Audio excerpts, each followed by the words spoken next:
చేస్తున్నాడంటే నేను పడతానండి. పాలు కరెక్ట్ గా కల్తీ లేకుండా ఏ పాలోడైనా సరే ఏ రైతు అయినా సరే కల్తీ లేకుండా వేస్తున్నాడని నా ఎదురుగా చెప్పానండి. ఆఖరికి పవన్ కళ్యాణ్ కాదు, చంద్రబాబు నాయుడే కాదు, ఎవరైనా సరే ఏ పాల వర్తకులు అయినా సరే కల్తీ లేకుండా ఏదైనా పాలు అమ్ముతున్నారేమో చెప్పమనండి. పెరుగు కానీ ఏదైనా సరే మన నూనె కానీ ఏదైనా కల్తీ అయిపోయింది. లేదులే కానీ జరిగింది ఏంటి అనేది నిదానం మీద తెలిసిద్ది. ఎవరో తొందరపడి ఒకళ్ళని అనాల్సిన అవసరం లేదు. రెండోది దాని ప్రతిష్ట దిగజార్చకూడదు. టీటీడీ ప్రతిష్ట అనేది దిగజారకూడదు. సరే వచ్చిన దాని మీద చేస్తారు, ఎంక్వైరీ చేసి నిజాలు నిగ్గు తేల్చండి, ప్రజలకు చెప్పండి. ఏదైనా హిందూ మతం మీద అయితే దాడి జరుగుతుంది. అది 2-3 రకాలుగా ఏది మార్చడం వల్ల, మత మార్పిడి వల్ల ఒకళ్ళ ఉన్మాదంతో జరుగుతుంది. తిరుపతి దేవస్థానంలో చెప్పినట్టుగా అష్టాక్షరి మంత్రం చేపించుకోమన్నారు 4 నిమిషాలు. అందరూ చేసుకుంటే కాస్త అందరికి కొంతవరకు ఉపశమనం కలుగుతుంది. అంత రెమెడీ చేసుకోవటమే మనం చేయగలిగింది ఏమీ లేదు.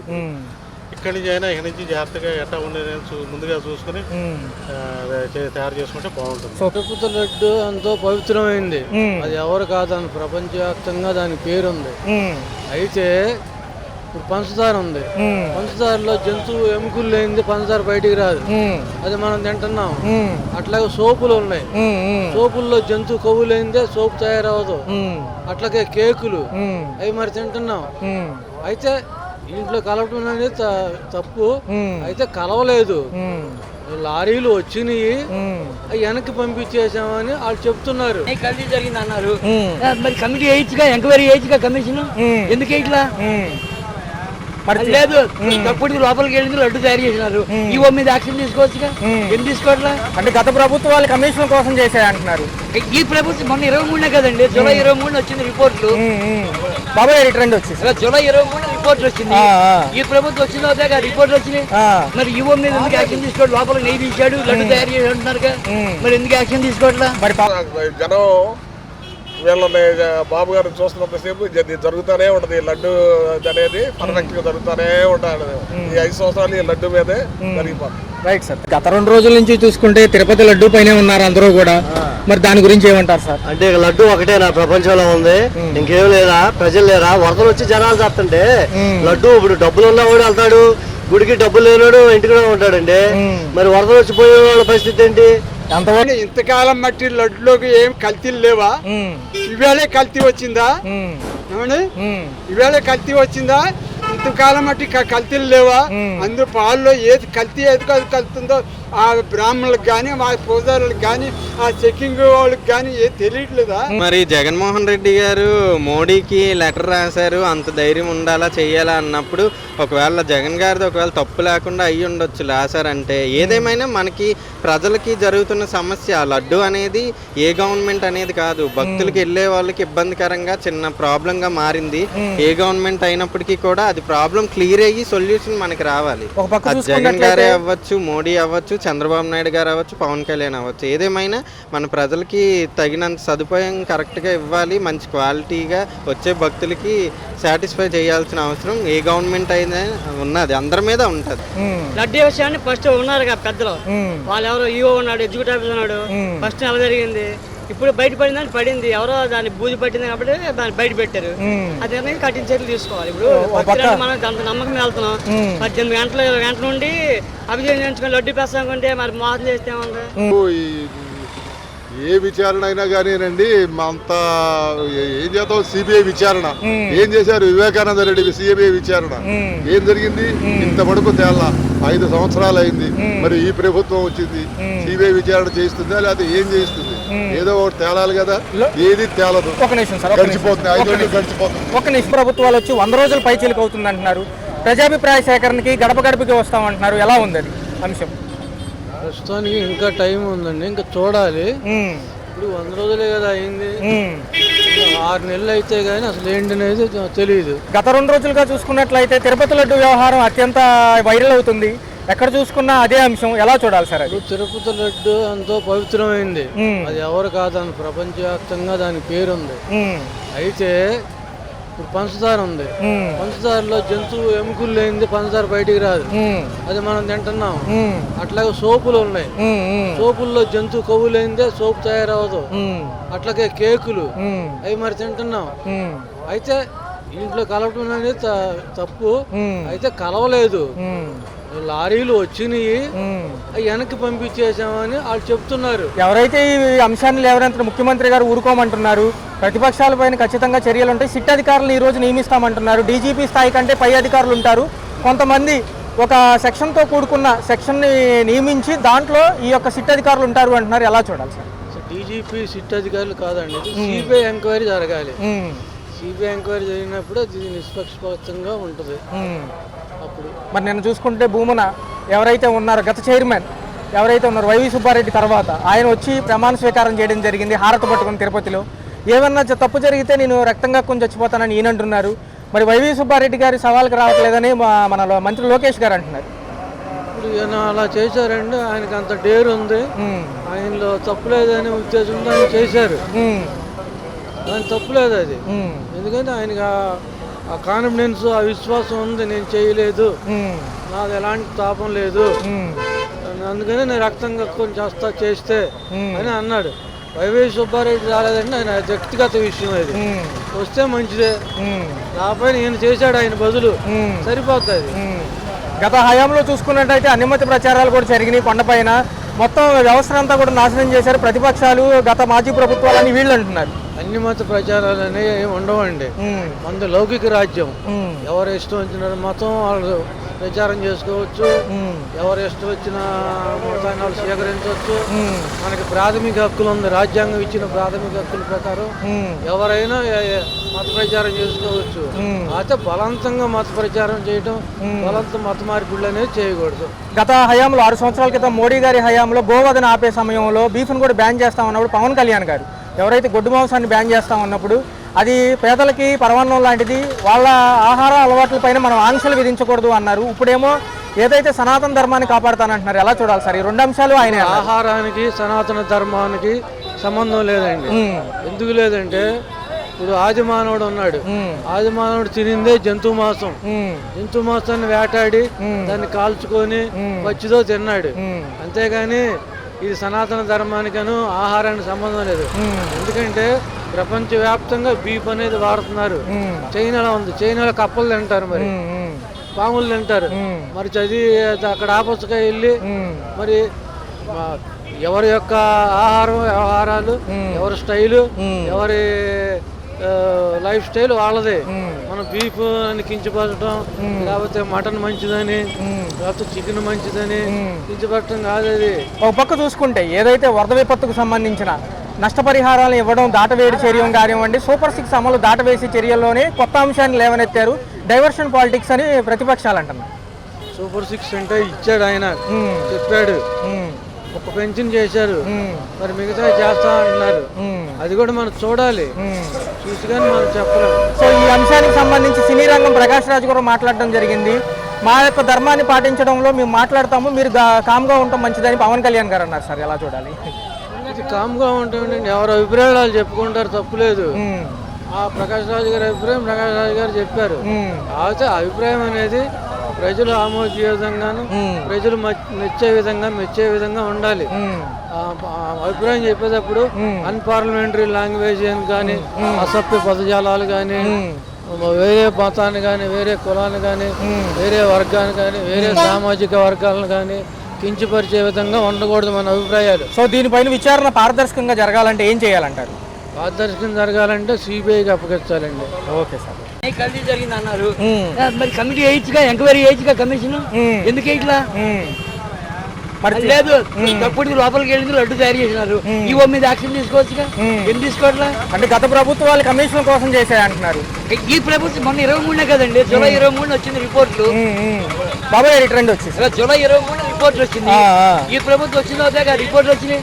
మరి ఈవో మీద ఎందుకు యాక్షన్ తీసుకోవడం? లోపల నెయ్యి తీశాడు, లడ్డు తయారు చేసి అంటున్నారు, మరి ఎందుకు యాక్షన్ తీసుకోవట్లా? మరి పవన్ కళ్యాణ్ గారు డిప్యూటీ సీఎం గారు దీక్ష చేపట్టారు, అది ఎలా చూడాలి? ఆ దీక్ష అది వేరే, ఆయన చేయలేదు, ఎవరో కోసం ఆయన దీక్ష చేస్తున్నాడు.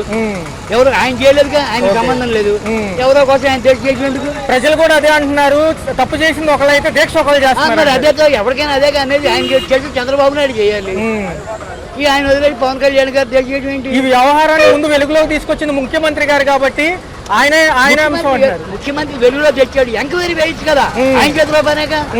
ఇంకోటి రికమెండ్ అయితే చేయగల జరిగింది, తప్పు జరిగింది, వాళ్ళ మీద యాక్షన్ తీసుకోవచ్చు, లేదా యువ మీద కేసు పెట్టచ్చు, లేదు నెయ్యి లోపలికి లడ్డు చేశారు కాబట్టి వాళ్ళ మీద యాక్షన్ తీసుకోవచ్చు, వాళ్ళని సస్పెండ్ చేయొచ్చు. ఎందుకు అది గత ప్రభుత్వాలు ఏమంటున్నాయి అంటే మాకేం సంబంధం లేదంటున్నాయి. అవును, ఈ సంబంధం జరిగిందిగా. అసలు సుప్రీంకోర్టు జడ్జి గారు ఎంక్వైరీ చేయమని అన్ని తేలుతాయిగా. సిట్ అధికారులు వస్తారంటున్నారు ఈ రోజు నుంచి. సిట్ అంతా మాయ కదండి, ఇల్లు మనుషులకి సిట్ అంటే సిట్ ఈయన మనుషులే కదండి, సిట్ ఈయన మనుషులే. ఇంకోటి అయితే అనుకోవచ్చు, అందులో సుప్రీంకోర్టు జడ్జి అయితే ఏమనండి, అప్పుడు నిజాలు బయటపడతాయిగా. మరి నిన్న చూసుకున్నట్లయితే మాజీ మంత్రులు ప్రమాణ స్వీకారం చేశారు తిరుపతిలో. మేము కనుక తప్పు చేస్తే రక్తం కక్కుని చచ్చిపోతాం అంటున్నారు భూమన ప్రభాకర్ రెడ్డి. దీనిలో జరిగింది కదండి, నువ్వు జరిగిందని చెప్పమను, ముందు ఇది తేల్చుకుని అప్పుడు వెనక్కి వెళ్ళమను. ఈయన ప్రభుత్వం జరిగింది ముందు తేల్చాలి, అప్పుడు వెనక్కి వెళ్ళాలి. నిజ నిర్ధారణలకు ఏం చేస్తే బాగుంటుంది అంటారు? నిజ నిర్ధారణ కమిటీలు వేసి ఏం చేస్తే చంద్రబాబు నాయుడు తెలుసుగా, ఎలా చేయాలో ఎలా తప్పించుకోవాలి ఆయన తెలుసు కానీ అది అంతే. ఓకే, మరి చూసుకున్నట్లయితే తప్పు ఎవరిది అంటారు? ఇంతకీ తప్పు మేనేజ్ గవర్నమెంట్ చేస్తుంది, తప్పు గవర్నమెంట్ చేసి తప్పు తేల్చాలి. మరి జూన్ 12వ తారీఖు పదవి బాధ్యతలు స్వీకరిస్తే ఇప్పుడు వరకు ఏం చేశారంటున్నారు? అది వాడి చంద్రబాబు నాయుడు ఏం చేశాడు? 3 నెలల క్రితం వచ్చింది రిపోర్టు, 2 నెలలు ఎందుకు ఆపాడు? జూలై 23 వచ్చింది కదా, మరి ఆగస్టు దాకా ఎందుకు ఆగాడు? తప్పుడు రిపోర్ట్లు వస్తే మరి పాత మాజీ మంత్రులు ముందు దీని సంగతి తెలుసుమానండి, దీని సంగతి తెలుసండి, పాత తర్వాత ముందు దీని సంగతి తెలుసు. మంత్రులకు సవాల్ విసురుతున్నారు, ప్రమాణ స్వీకారం చేయాలంట మాజీ మంత్రులు.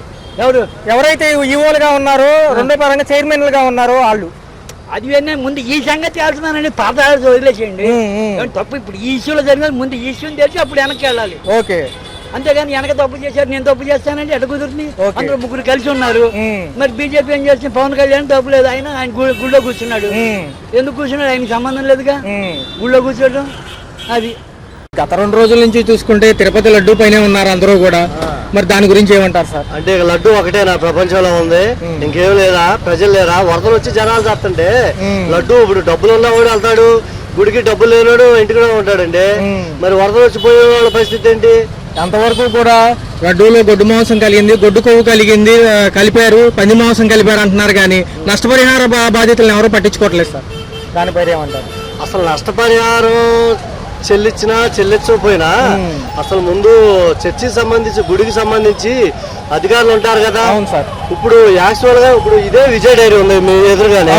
విజయ్ డైరీలో కేజీ నూనె ఎంత? కేజీ ఎంత అండి? ఉండొచ్చండి. నెంబర్ 1 అయితే 700 800 ఉంది. ఉమ్మడి కూటమి ప్రభుత్వాలు వచ్చేది 100 రోజులు అవుతుంది. ఇంటింటికి ప్రజాభిప్రాయ సేకరణ చేస్తామంటున్నారు. 6 రోజుల పాటు ఏమన్నా వచ్చారా? ఇప్పుడు వరకు అయితే మా ఏరియా ఎవరు రాలేదండి, మాది బాంబే కాలనీ. ఇంటింటి ప్రజాసేవ లేదు, మరి వాళ్ళకి వాళ్ళే ప్రచారం చేసుకుంటున్నారే తప్ప ఇంటింటికి వచ్చి సర్వే చేసిన కానీ, లేకపోతే ప్రభుత్వం ఎలా ఉందని కానీ, లేకపోతే వరద బాధితులు ఇప్పుడు వరదలు వచ్చేసి నిండా 10 రోజులు అవలా, వరదల గురించి ఒక్కడ వచ్చి ఎలా ఉన్నారు ఏంటి అడిగిన వాళ్ళు లేడు. వాళ్ళ ప్రచారాలు వాళ్ళ డబ్బులు కొట్టుకోవడం ఎక్కువైపోయింది. KG number 1 oil. మరి ఇప్పుడు అదే ఆయిల్ అదే 390 రూపాయలకి ఎంతో టెండర్ వేశారని చెప్పేసి టీవీలో చెప్తున్నారు. 390 రూపాయలకి అయితే మిగిలిన 400 ఎవరు పెట్టుకుంటున్నారు? మిగిలిన అమౌంట్ ఎవరు పెట్టుకుంటున్నారు? మరి 390 రూపాయలకి ఇచ్చే నెయ్యి క్వాలిటీకి ఎలా ఇస్తాడు? క్వాలిటీకి ఇస్తున్నాడా లేదా చూసుకోవాల్సింది ఎవరు? అధికారులు చూసుకోవాలి. ఆ జిల్లాలో ఉన్నటువంటి అధికారులు కానీ, లేకపోతే ఆ గుడికి సంబంధించిన అధికారులు కానీ పరీక్షించుకోవాలి. మరి దానికి సంబంధించిన ఫుడ్ ఇన్స్పెక్టర్లు కానీ చెక్ చేసుకోవాలి. బయటకు వచ్చిన తర్వాత మేము 390 రూపాయలకి టెండర్ వేసాం, 400 టెండర్ వేసాం, మరి ఇప్పుడు అసలు మేము తప్పే చేయట్లేదు అంటే అది ఎంతవరకు కరెక్ట్? అది అంటే ఎడిదిరిగి ప్రజల అమాయకులా? గుడికెళ్ళి లడ్లు వేలు పెట్టి ఖర్చు పెట్టుకొని గుడికెళ్ళి లడ్లు కొనుక్కునేవాళ్ళు అమాయకులా? మరి చూసుకున్నట్లయితే సార్, ఈ రోజు నుంచి చూసినట్లయితే పొద్దున కనకదుర్గం గుడిలో పవన్ కళ్యాణ్ గారు మెట్ల పూజ చేశారు, శుద్ధి దీక్ష అంటున్నారు. తర్వాత మీడియా సమక్షంలో మాట్లాడుతూ ప్రకాష్ రాజ్ గారిని గత ప్రభుత్వాల మంత్రుల్ని నిందించడం జరిగింది. సో ఇప్పుడు ఈ చర్య అనేది ఎంతవరకు సమంజసం అంటారు? ఇప్పుడు పవన్ కళ్యాణ్ గారు వస్తున్నారంటే గెలిచిన కానీ ఆయన నాకు తెలిసినంత వరకు గుళ్ళు చుట్టూ తిరగడం ఎక్కువ అయిపోయింది ప్రజాసేవ కంటే. ఇప్పుడు గెలవక ముందు దేవుడా నన్ను గెలిపించని ప్రార్థించడం వేరు, గెలిచిన తర్వాత పొద్దాక గుళ్ళు చుట్టూ తిరిగేదే ఉందండి. పొద్దాక గుళ్ళు చుట్టూ తిరిగే కంటే ఆయన గెలిచిన నియోజకవర్గానికి వెళ్ళి అక్కడ ప్రజల సమస్య ఏంటో తెలుసుకుని అక్కడ చేయాలి కదా, అక్కడ చేయొచ్చు. లేకపోతే ఇంకా వేరే అధికారులతో మాట్లాడి అసలు ఏం జరుగుతుంది. ఆయన ఒక సీఎం తర్వాత సీఎం హోదాలో ఉన్నాడు, డిప్యూటీ సీఎం గారు కాబట్టి అసలు ఆయన చేయాల్సిన పద్ధతులు ఏంటి, ఆయన చేయాల్సిన బాధ్యతలు ఏంటి అవి చూసుకోవచ్చు. మరి చూసుకున్నట్లయితే ఈ అంశాన్ని లేవనెత్తింది మా ముఖ్యమంత్రి గారు. ఇది సార్ లడ్డూ అంశాన్ని అసలు ఫస్ట్ లేవనెత్తింది ముఖ్యమంత్రి గారు. అయితే ఏంటంటే ప్రాయశ్చిత్త దీక్ష పవన్ కళ్యాణ్ గారు చేస్తున్నారు. దీనిపైన ప్రతిపక్షాలు జనం ఒక నిరాశలో ఉన్నారు సార్. ఇప్పుడు ఆయన ముఖ్యమంత్రి హోదాలో ఉన్నాడు కాబట్టి ఆయనకి బిజీ వల్ల ఆయన చేయలేకపోవచ్చు, లేకపోతే ఆయనకు కుదరకపోవచ్చు. ఉప ముఖ్యమంత్రిగా ఏం చేస్తున్నాడని దాన్ని తప్పు పట్టాల్సిన అవసరం అయితే లేదు. కానీ నాయకులుగా ఎవరైనా దాన్ని చేయొచ్చు కాదంట్లా. దేవుణ్ణి ప్రార్థించడం తప్పేం కాదు.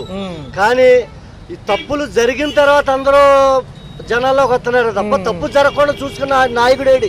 మరో అంశం ఏంటంటే సార్ 12వ తారీఖు జూన్ 12న వీళ్ళు ప్రమాణ స్వీకారాలు చేసి పదవి బాధ్యతలు చేపట్టారు. గత వారం రోజులుగా వరదలు తగ్గాక ఈ అంశాన్ని ఎత్తారు. సో చూసుకున్నట్లయితే ఇన్నాళ్ళు ఏం చేశారు అంటున్నారు. అదే నేను కూడా క్వశ్చన్ చేసేది అదే. వరదలు అయిపోయిందో లేదో మళ్ళీ లడ్డు గురించి తీసుకొచ్చారు. వరదలు రాకముందు మరి లడ్డు ప్రస్తావన తీసుకురావచ్చుగా. జనాల్లో ఉన్న క్వశ్చన్ కూడా అదే. లడ్డూది అంటున్నారు. మరి ఆ లడ్డు అసలు ఇప్పుడు వరకే ఫుడ్ ఇన్స్పెక్టర్లు కానీ మరి ఎవరన్నా ఏ ప్రాబ్లం లేదు, కల్తీ లేకుండా మేము పర్ఫెక్ట్ నెయ్యి వాడుతున్నాము అనే స్టేట్మెంట్ ఇచ్చారు ఇప్పుడు వరకు ఎవరైనా. ఇంకా అధికారులు చేస్తున్నారు, ఇంకా నాయకులు పరిశీలన చేస్తున్నారు అనేదే చెప్తున్నారు తప్ప అసలు 400 రూపాయలకు నెయ్యి ఎక్కడ దొరుకుతుందండి? ఇప్పుడు 400 రూపాయలకు నెయ్యి దొరుకుతుందా? డాల్డా వస్తుంది 400కి. మరి డాల్డా కలుపుతున్నారా నెయ్యి కలుపుతున్నారా లడ్డూలు? మరి తినేవాళ్ళు పెచ్చోళ్ళ, అక్కడ అధికారులు పెచ్చోళ్ళ? ముందు దాని మీద పరిశోధన చేయండి సార్. ఇంకొక విషయం చూసుకున్నట్లయితే నిన్న ఏదైతే భూమాన కరుణాకర్ రెడ్డి గారు ఎవరైతే వచ్చి హారత పట్టుకుని మేము ప్రమాణ స్వీకారం చేస్తున్నాను, ఒకవేళ తప్పుంటే రక్తం కక్కుని చచ్చిపోతానంటున్నారు. లోకేష్ గారు కూడా సవాల్కి రావాలంటున్నారు. ఆయన ఏమన్నా రెడ్ బుక్ చూసి భయపడుతున్నారు అంటున్నారు. ఎలా చూడాలి? ఆయన రెడ్ బుక్ చూసి భయపడుతున్నారు, వీళ్ళు రావట్లేదు సవాల్కి అంటున్నారు. ఎలా చూడాలి? లోకేష్ గారు అంటున్నారా? సరే, ఇప్పుడు లోకేష్ గారు సవాల్ చేయొచ్చు, లేకపోతే ఇంకొక నాయకులు సవాల్ చేయొచ్చు. ఇప్పుడు అధికారంలో ఉన్న పార్టీ ఇది కాబట్టి, టీడీపీ పార్టీ కాబట్టి ఏ తప్పు ఉన్నా కానీ అధికారంలో ఉన్న వాళ్ళే చేయించారంటారు, లేకపోతే వాళ్ళ మీద నిందపడింది. ఆ నింద పడకుండా చూసుకోవాల్సిన బాధ్యత ప్రభుత్వంలో ఉన్నారు కాబట్టి వీళ్ళు చూసుకోవాలి. తప్పు జరిగిన తర్వాత తప్పు జరిగిపోయింది లేకపోతే ఇంకొకరి మీద తోసేయడం అది కరెక్ట్ కాదు. అసలు ముందు అధికారులను నిలదీసి ఈ తప్పు ఎక్కడ జరిగింది, ఎందుకు జరుగుతుంది, మరి బయట రేటుకి ఇప్పుడు ఉన్న రేటుకి వెరిఫికేషన్ చేసి మరి అసలు పొరపాటు ఎక్కడ జరిగింది అనేది అధికారులు నిలదీయాలి. దాన్ని వదిలేసేసి వీళ్ళు సవాల్ చేసుకొని లేకపోతే ఆర్డర్లు తీసుకొని ప్రమాణాలు చేసుకుంటే తప్పు ఒప్పైపోయిద్దా? తప్పు ఒప్పైపోదు కదా. ప్రమాణం చేసినంత మాత్రం నేను ప్రమాణం చేస్తాను నేనే తప్పు చేయలేదని. మరి వెళ్ళి గుడికి వెళ్ళే వాళ్ళు దేవుడి మీద ఉన్న నమ్మకంతో ఇప్పుడు వాళ్ళు మానేస్తారు. ఇప్పుడు అచ్చంగా హిందువులు మరి వాళ్ళు వేరే నెయ్యి కలుపుతున్నారంటే వాళ్ళు లడ్డు కొంటారా? మరి గవర్నమెంట్కి ఎంత నష్టం అండి, అది ప్రభుత్వానికి ఎంత నష్టం? అసలు ప్రభుత్వానికి నష్టమా నష్టం కాదా అనేది పక్కన పెడితే అసలు ముందు వాళ్ళ ఆత్మాభిమానాన్ని దెబ్బతీసినట్టేగా.